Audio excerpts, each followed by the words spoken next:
Good evening, everybody. It's really good to be invited to speak to you this evening. Rebecca gave you the most incredible précis, which makes actually my speech almost irrelevant. She's covered so many of the important topics.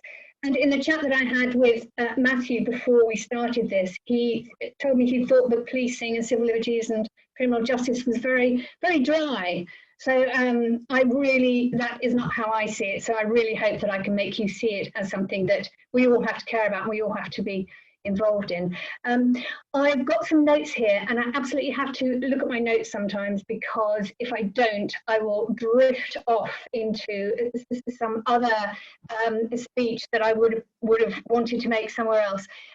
So forgive me if I'm reading sometimes.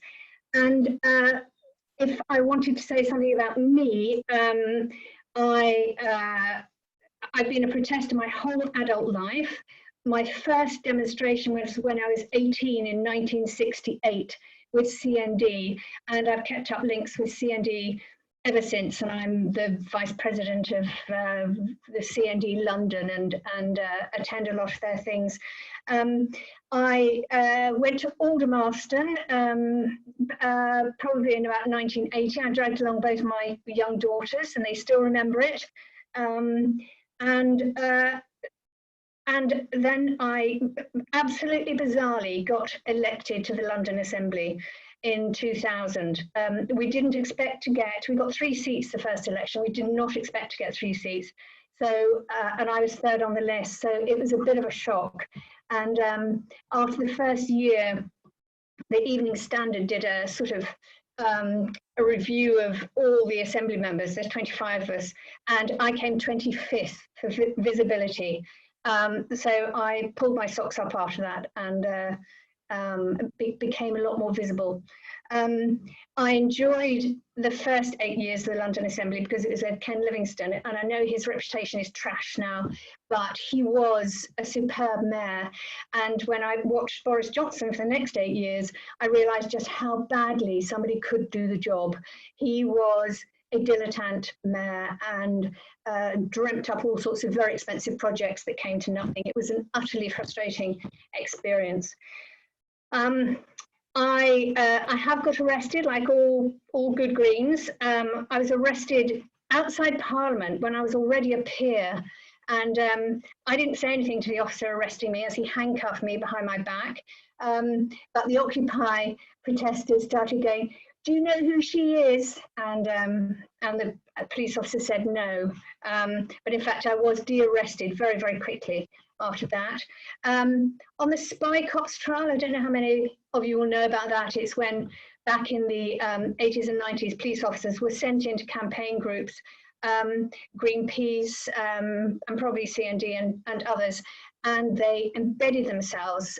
They were mostly men, almost exclusively men. They embedded themselves by going out with women who were attached to the campaign group, and sometimes had children.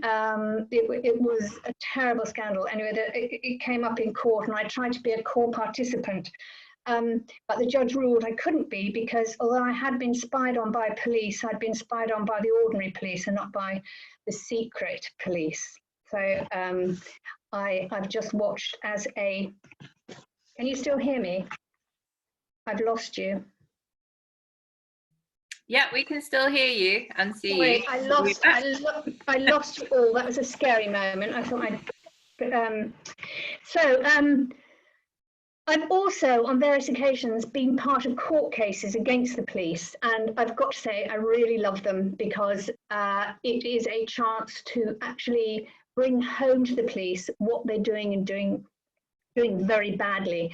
And for example, on the imposition of Section 14 on Extinction Rebellion last year, we took them to court within a couple of days, and I was the person whose name was on the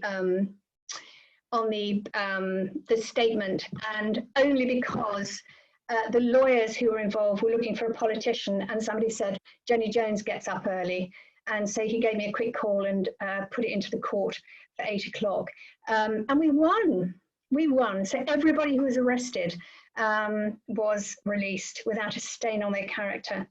And of course, Rebecca also mentioned automated facial recognition, and I've been challenging that in court for quite some time. So that's me. Now, I've always been interested in human rights and civil liberties, and then there's a huge amount of overlap. They're not quite the same. Civil liberties is more about freedom of speech and freedom of assembly, whereas human rights is our right to live a free life without harassment and regardless of race and sex and sexual orientation, nationality, ethnicity, language, religion, whatever. And it's been a revelation to me just how badly at times the police understand human rights. It's been a shock to me because growing up in the 1950s, as I did, I trusted the police. I was taught to trust the police by our parents. And I've had shock after shock where they have just behaved so appallingly. Now, you could argue it's not as bad as in the States, where people get arrested and shot for being black, but I think it's getting close. And there's been sections of the police during this pandemic who have behaved excruciatingly badly, and I'm very much hoping they won't be able to get away with it. So in our democracy, anything that isn't specifically banned is allowed. For example, freedom from slavery and torture and all those things, everyone is entitled to these freedoms without discrimination until the government says you're not allowed them. And of course, that's exactly what happened with the coronavirus bill. I won't bore you by going into detail about how Parliament enacts legislation. If ever we get back to normal, I welcome Green Party groups because I love showing people around. I think it could be a couple of years. And what the government did, they passed a bill called the coronavirus bill. It was the last day before we went into recess. And to some extent, we were allowed to debate it and look at it and so on. And Labour had looked at it in the Commons and they'd cooperated and that sort of thing. Some of us weren't happy with it because we felt it was overreaching, but it passed. And then the next day, when we'd all left, the government brought in some secondary legislation, which actually was things like the lockdown. So all the time that they'd been planning the coronavirus bill, they presumably had also been planning this very repressive legislation to be slapped in afterwards when nobody could say anything about it. You may or may not be aware, but because the government has a huge majority now, 80 or so in the, well, could be less this evening, but about 80 in the Commons, the Lords has actually been much more of a challenge for them. And they often have to compromise because we have so many people who really know what they're talking about. For example, QCs and ex-judges and the heads of virtually every sort of organisation you can imagine. The government actually does have to listen to us. And so we have been, I would argue, the opposition to this very powerful government. So the regulations that were passed afterwards by statutory instrument were actually, they were urgent, but they were also necessary. There was all sorts of stuff in them about funeral homes, what to do with dead bodies and things like that. It would have been hard to argue with them, except for the fact that they were so repressive.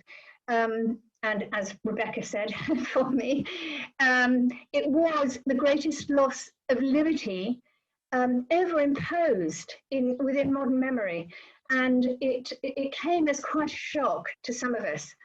And these regulations put the nation under essentially house arrest, leaving limited reasons for which somebody could legally leave their house.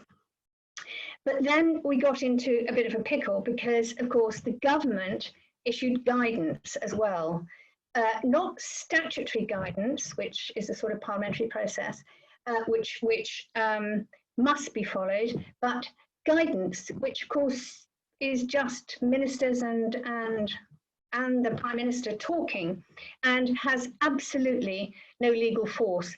And again and again, they interpreted the guidance and the regulations, and it just got worse and worse.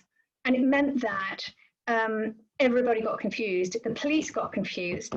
Now, I'm no fan of the police, but I actually do think they had an incredibly tough time with this, because they were given all sorts of, every force was given a different idea about what was allowed and what wasn't.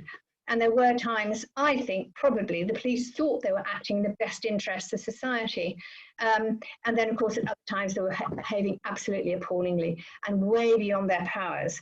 And some of them have apologised. Some officers have been suspended, and there's, you know, investigations into what's happened.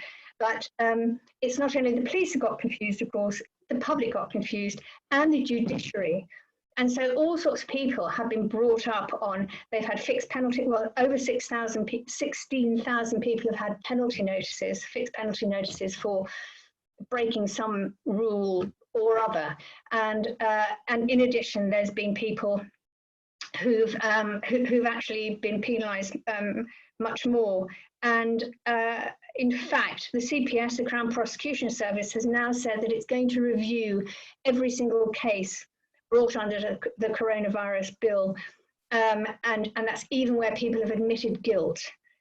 So that's quite a big move. Now, today we heard a vicar called Mark, was it, who asked Matt Hancock at the Number 10 press conference if they would review all the instances of where people had been prosecuted in some way or given penalty notices when they were acting in the interest of their children. And he said, oh, he'd take it back to the Treasury or something. So absolutely no commitment from the government to do the right thing. Luckily, the CPS is independent in that way. But it's been clear that most people have stayed home. Relatively few people have broken the law, and I think that's because it was understood that this is to protect our health, our social health. Now, Dominic Cummings, what a piece of work. His case has been poured over. I mean, every word of his presentation in the Rose Garden at Number 10 yesterday, and a lot of lawyers have been deciding whether or not he's broken the law and whether or not he should be prosecuted by the police. There's a superb writer and commentator on law and policy called David Allen Green, and he says that nothing in Dominic Cummings' account amounts to a reasonable excuse under Regulation 6 of the coronavirus regulations. An explicit exemption for children does not exist. So it's going to be interesting times to see if the government really keeps up. At the moment, they're totally committed to protecting him, and it's very hard to see how that can carry on. Now, we have to be vigilant about keeping our freedoms. We have to be clear about what we can do under the law and what we can't do. And as a parliamentarian, I do try to engage in absolutely every aspect of legislation that is anything to do with the police or criminal justice, even though sometimes, Matthew, it is a bit dry, but you know, sometimes it is absolutely fascinating.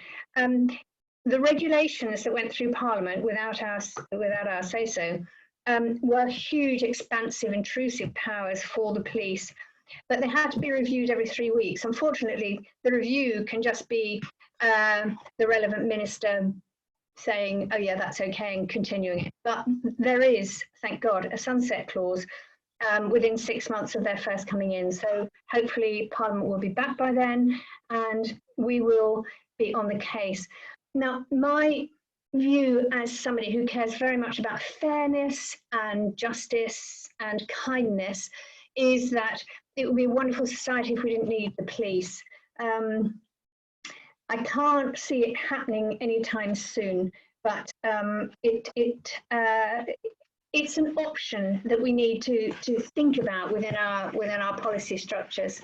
When we look at policing, we know that it needs overhauling, and and then you see the criminal justice system, which is predicated on the fact that we must lock people up and throw away the key. And there's very little emphasis on rehabilitation and allowing them to reconstruct a life of some sort.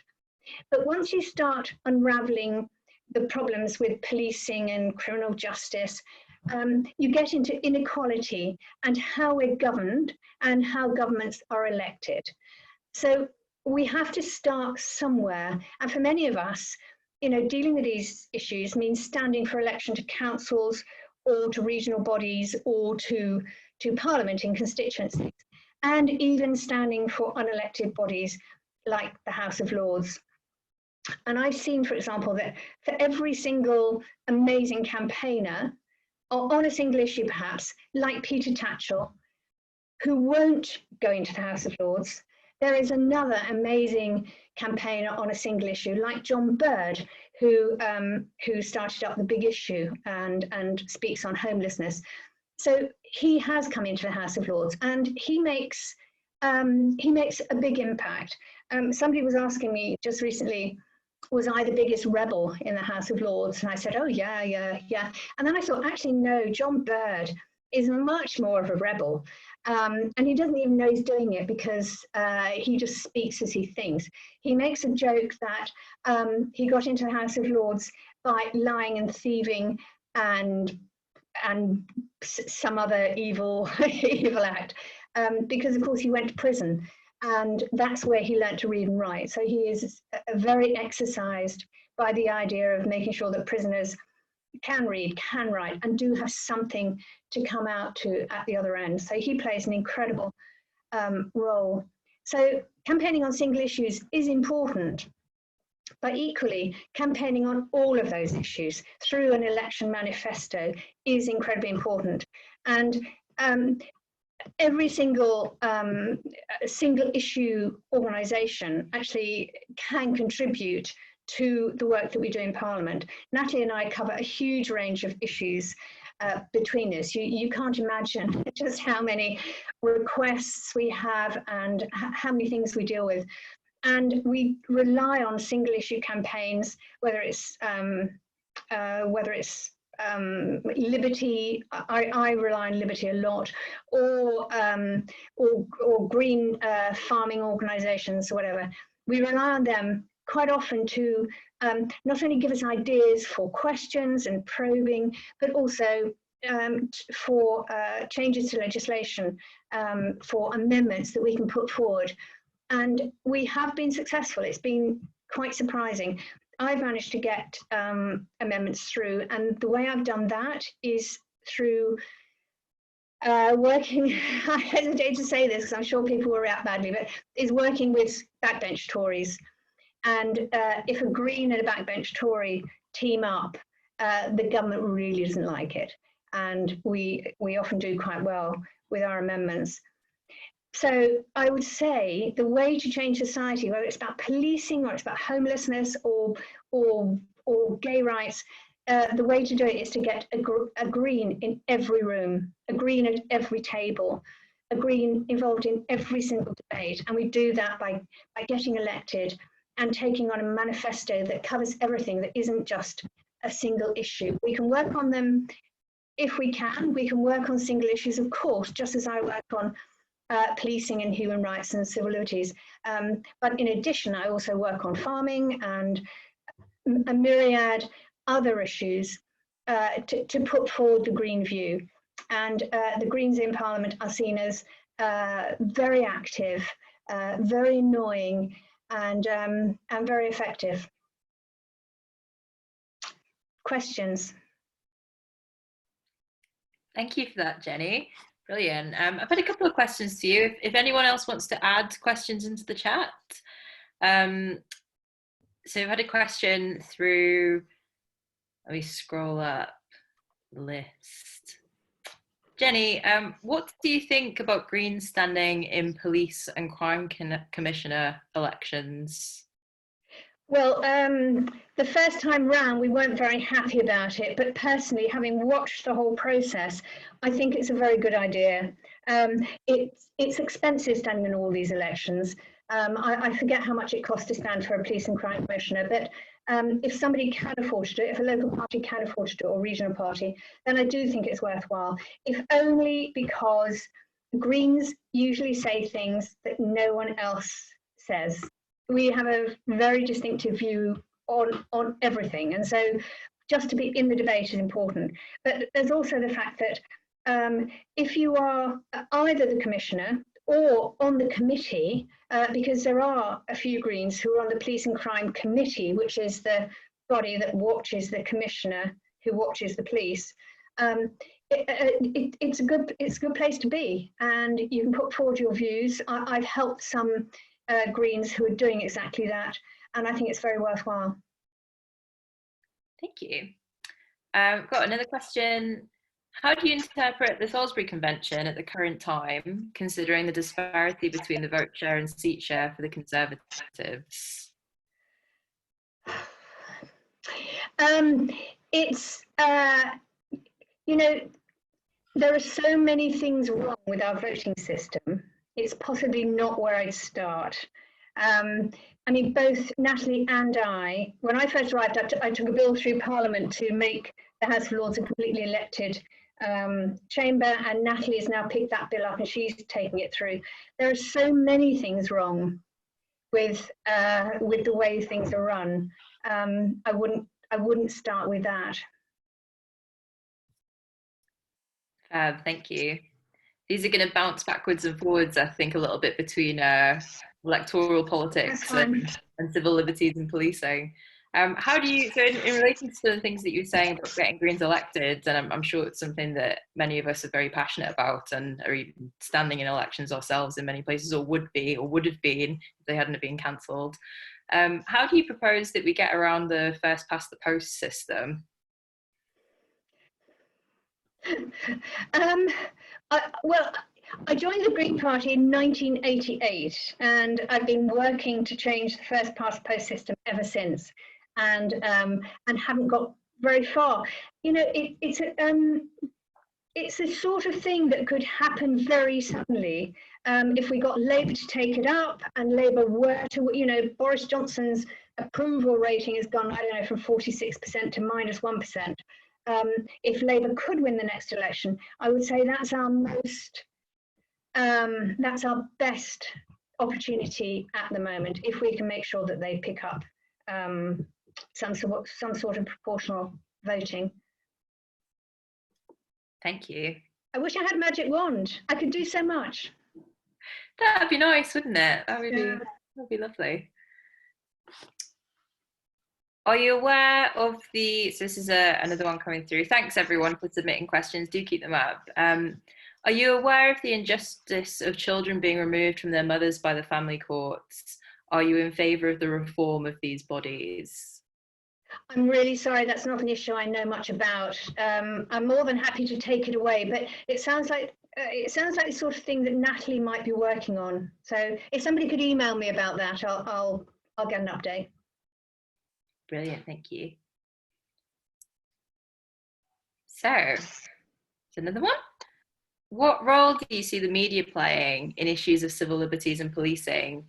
For example, what role do you see the reactionary press playing in facilitating government crackdown on civil liberties? And what role do you think the independent media could play in supporting, defending and extending civil liberties?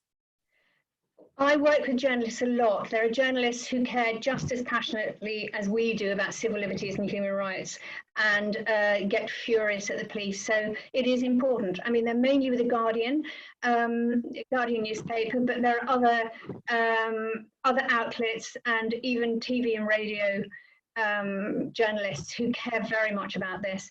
And you know, there's not much you can do about newspapers in particular when they're owned by you know, one mega person who tells them what to do, because my own daughter is a journalist and she basically gets told what to write. I mean, she can put in copy, but then it gets edited. And so it is incredibly hard, but there are good, fantastic journalists out there. Thank you. Okay, so is it possible to ask, what would you say would be the optimal electoral system for the UK?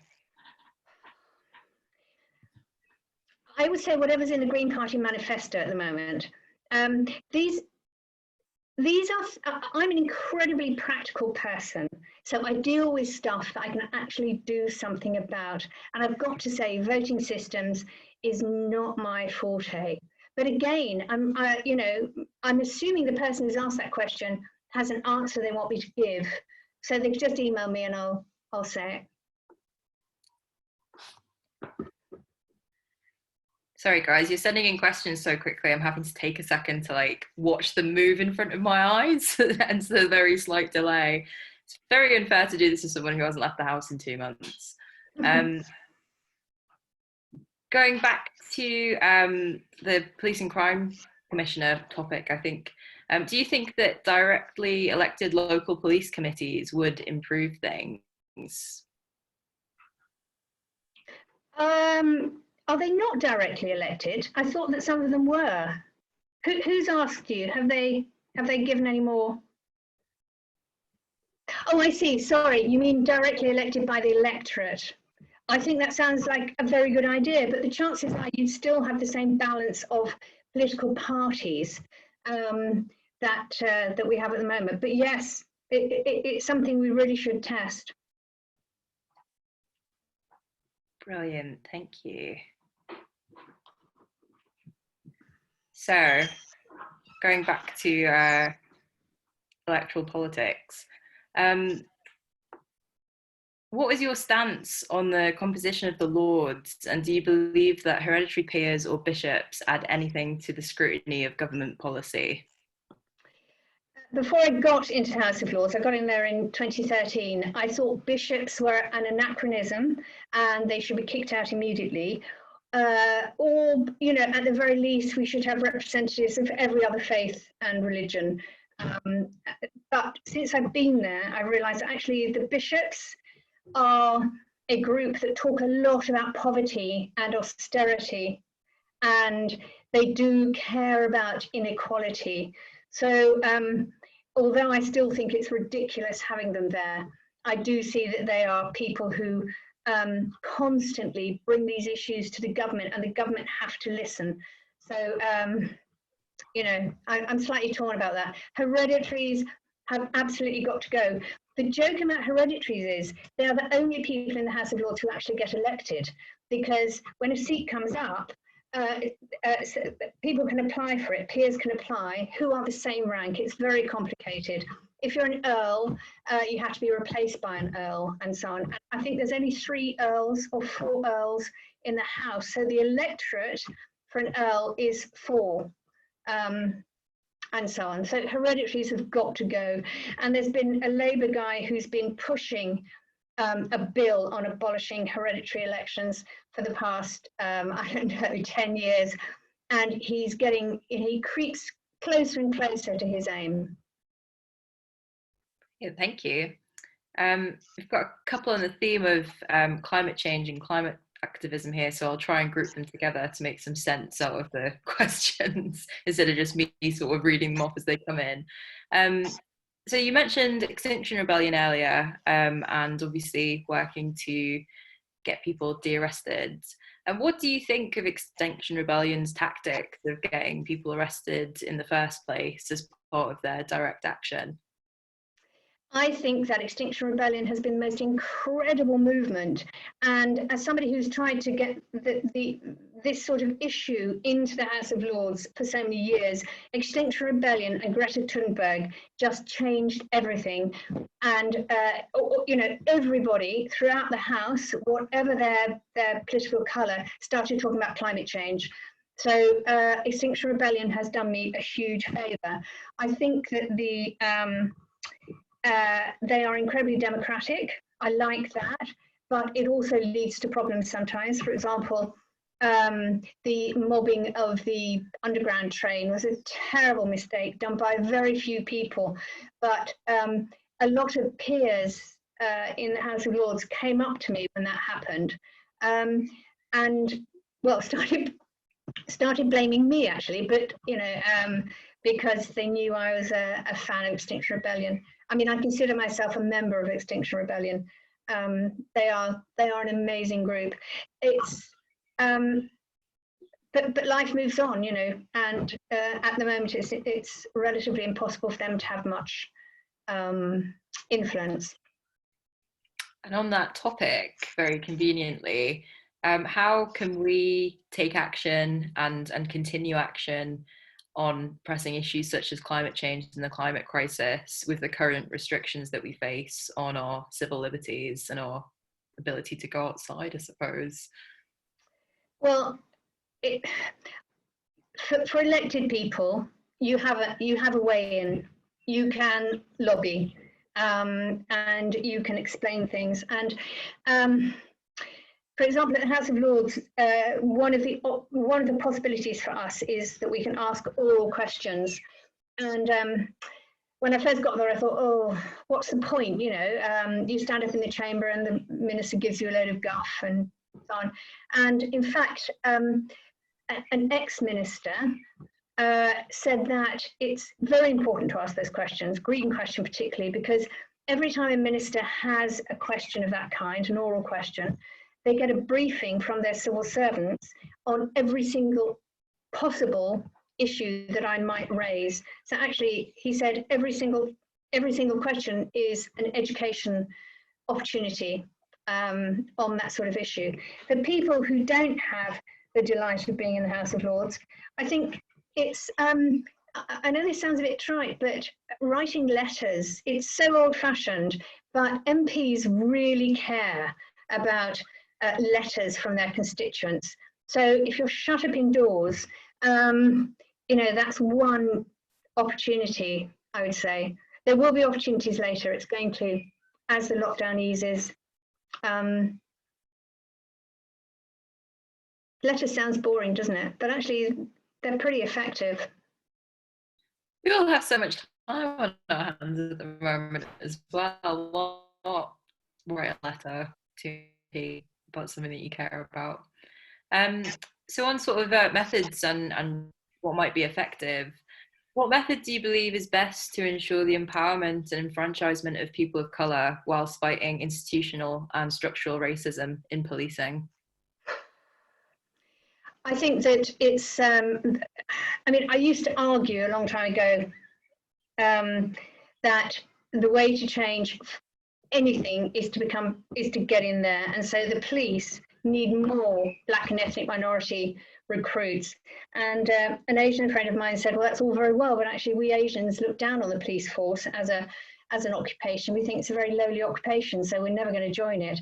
But that is one way, and I know various police officers who are incredibly green and they do their best with the police. But yes, I'm afraid you've got to get in there and do stuff. And for us as well, I think in the Green Party we're pretty good at supporting minorities of all kinds, and also of course the majority of women. We're very good at those issues because we want a fair society, and we enact a sort of society that we want to be part of. Thank you. Okay, thanks for this, Jenny. I know that I'm just firing them at you here. Right. You're doing a good job. If you could change just one thing about the criminal justice system, what would it be?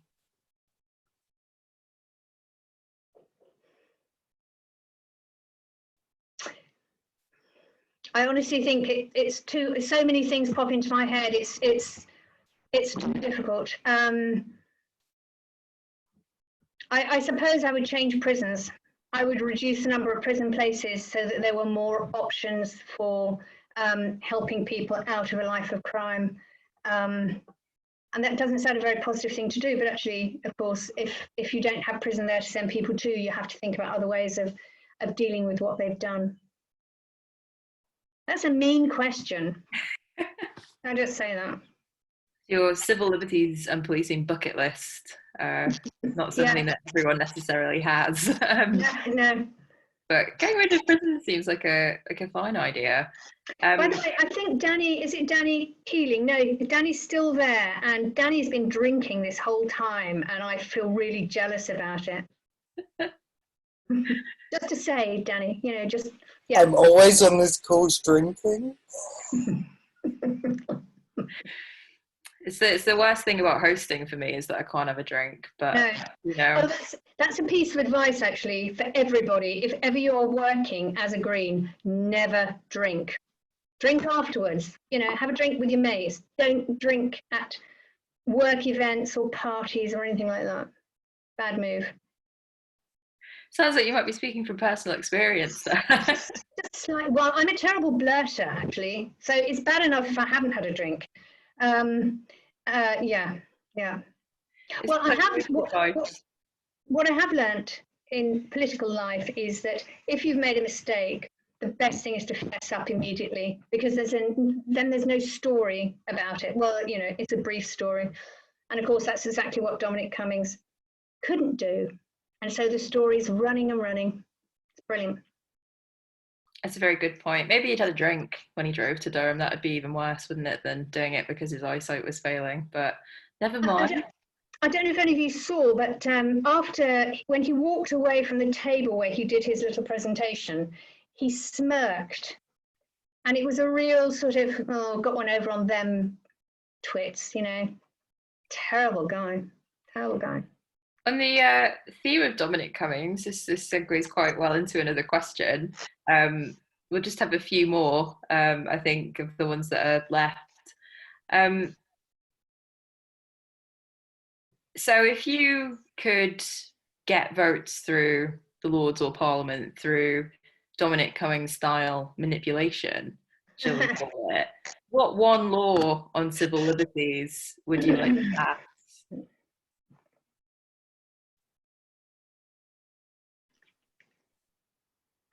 Again, I have a bucket list, and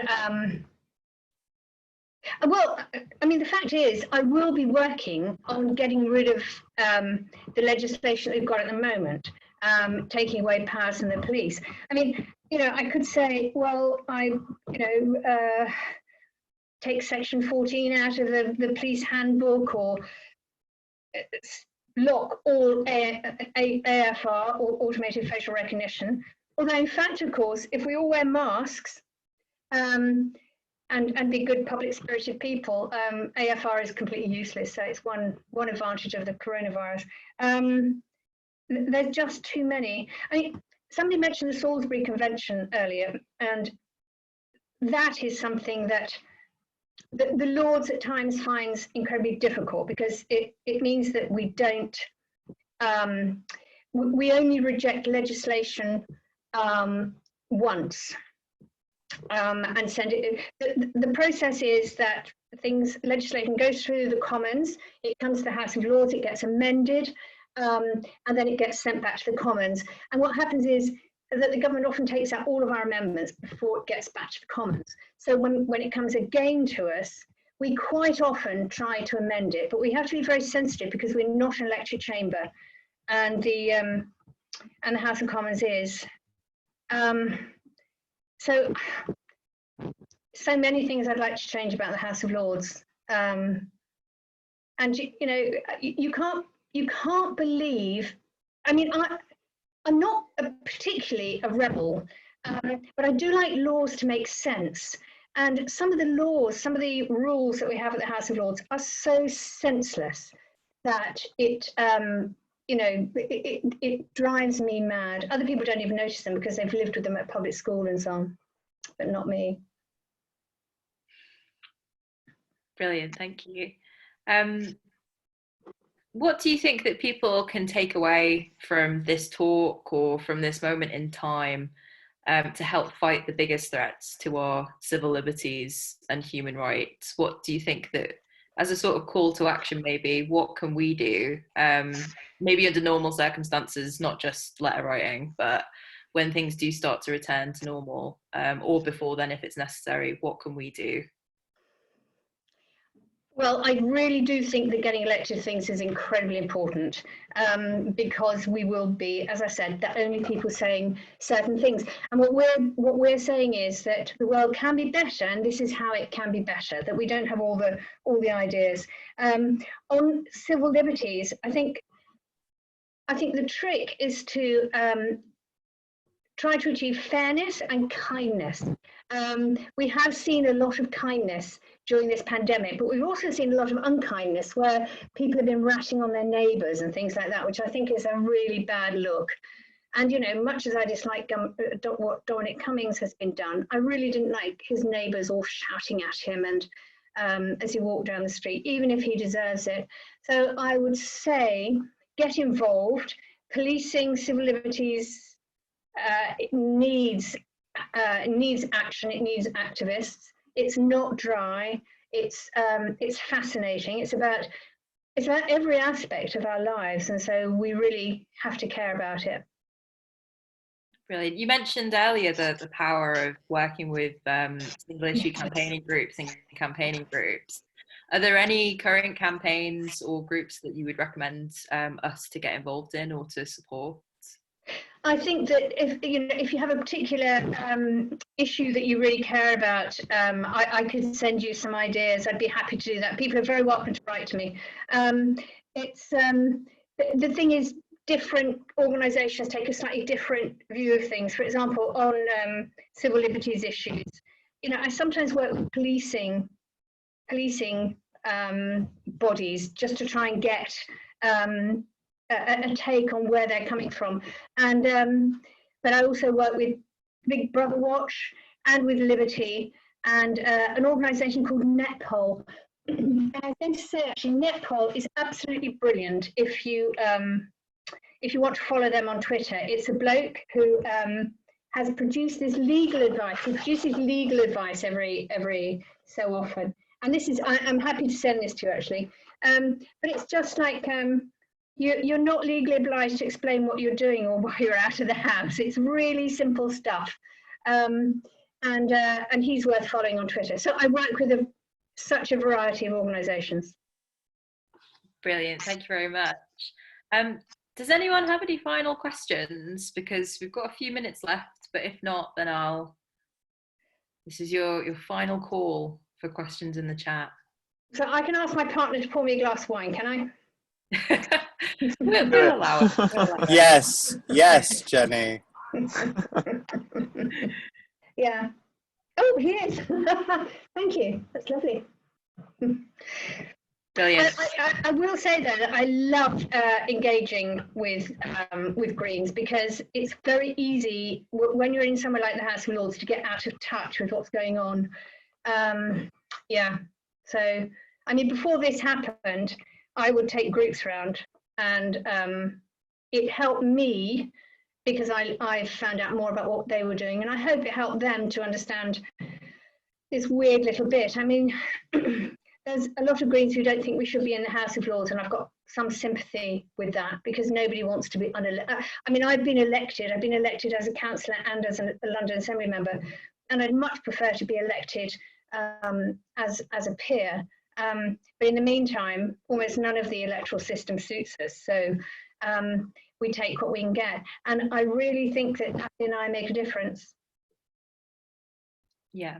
I've just got 2 final questions, if that's okay, and then we'll wrap up. But do get a glass of wine. That applies to everyone. If you've got a bottle nearby or a beer. Cheers, everybody. Yes. Yes. So earlier you obviously mentioned that it'd be great to reduce prisons, and it would make us think about alternatives. What is your evidence base for believing that rehabilitation is effective? Apparently, Natasha, who asked the question, says it's a criticism that she seems to hear a lot, and there's a lot of doubt over whether it's effective or not within maybe the wider population. So what arguments can we make that rehabilitation is the best? When I was on the police authority. Oh, I forgot to tell you, I was on the Met's database as a domestic extremist for over a decade, and during that time, I was Deputy Mayor of London, an elected Assembly member, and I was also sitting on the Met's own police authority, holding them to account. So that's a little personal thing I'd forgotten to say. But I did talk to a lot of senior officers, and one senior officer in particular, he was a deputy commissioner at the time. He actually did a year's experiment, and he made sure that every inmate, released inmate who came to London had a house, a job, and support. And he said it was absolutely incredible. The problem was it was expensive. And it's like a lot of the climate change things. People say, oh, it's too expensive, you know, and then you have to say, but what if you don't do it? It's even more expensive.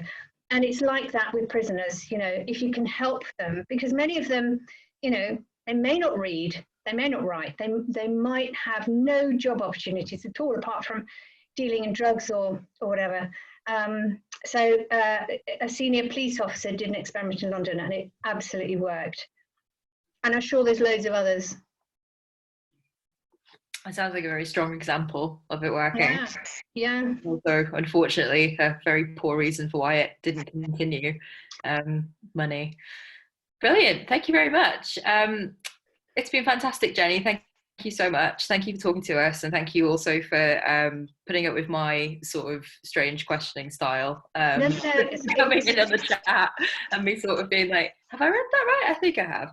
I'm just going to hand over to Matthew again very quickly, just for our sort of end of talk sort of list of links that we like to send around to various things. But it's been absolutely fantastic to have you, and thank you everyone else as well for joining us. If you just bear with us for another minute or two. I noticed there's a couple of questions in the chat not for Jenny about getting involved with the Young Greens, so if you do want to hang on for a minute, anyone that's interested in that, stick with me and I can explain that to you at the end. Anyone that's interested in what the Young Greens do, what we get up to, and how to get involved with us, obviously there's our website and our social media, but we're also very happy to talk to you individually at any point in time too. Great, thank you. Matthew? I'm usually given a box of biscuits at the end of a talk. Is that happening this time? We'll see. We'll see if we can get some posted out to you. No, don't bother. Thank you. Great, thanks very much. Thanks very much, Jenny, and thanks, Rebecca. So yeah, just before we let you go, this is a sort of like twice weekly ritual that we do now, and so I'll try to run through it as quickly as possible. But first of all, thanks so much for coming. We hope you enjoyed it as much as we did. And as I said at the beginning, if you can afford at this time to spare just £1 or £2 a month to help us build and grow this programme and really push it out and reach as many people as possible, please consider donating. So I've dropped a link in the chat there.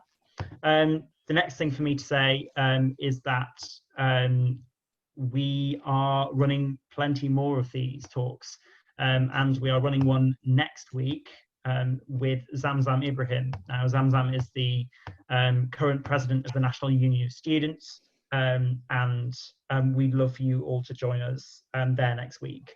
As I said at the beginning of the talk, we heard from Ross Greer, the member of the Scottish Parliament, last night about why a free and fair education is necessary for everyone. But next week, we're going to be hearing from the NUS president on how it is we can actually practically sort of salvage something decent and humane out of the wreck of an education system that we've been left by our Tory rulers. So what we want you to do is essentially we're putting words in your mouth. So I'm going to put a link in the chat, and what I want you to do is paste that into your browser. And if you have Twitter, then it will pre-write a lovely well-worded tweet for you. And if you tweet that, then it will tell all of your friends and followers about our upcoming talk. So I'm just going to drop that into the chat now. So if you click that link or paste it into your browser, and tell the world about our amazing program and how much you love it. But I think that's the whole list. I don't think there's anything I've missed. So